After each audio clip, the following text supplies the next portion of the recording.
Bonke labasolwa labangemashumi lamabili nakubili solo bachubeka nekuphika tonke letinsolwa labasolwa ngato. Umshushisi wembuso ashika lukhen uthi Gumede nalona lasolwa naye baba nenhloso lefanake kuphatamisa luhlelo lokukhishwa kwethenda.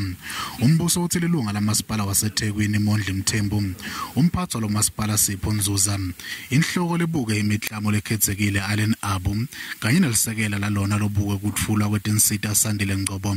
Bonke badlala inzima lefanake ekuqinisekiseni ukuthi kuneletinye tinkapani letihlomulako kwethenda lebita 320 million temarandi yokutfuthwa kwetibi. Tinkapani letinele betisebenzisana nalomasipala ilanga lamahlala project, uzuzenekele trading, umphile tabang trading ne-El Shaddai holding groups nebaphathi bato letinkapani batsintseka kuletinsolo. Umbuso uphinze usole ukuthi Gumede naMthembu basebenzisane ekuniketeni ngalethenda.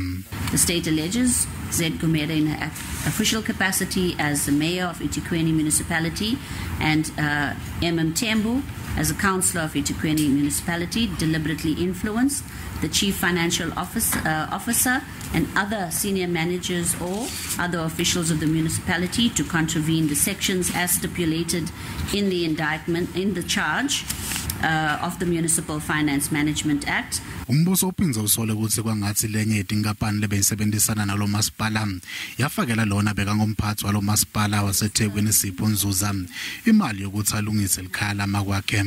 Kuphinze kusolakala ukuthi kwangathi indvodzakade yaGumede yakhokhelwa imali yokuthenga titinte kwakha indlu letamekiswa ekhaya lalona bekangisodolobha walomasipala.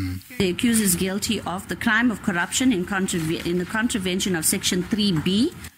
Kusenjalo umbuso wahocisile amacala okuhweba ngemali ngalongekho emthethweni labukene nalenye inkapani ebeyisebenzisana nalomasipala izuzenikele trading.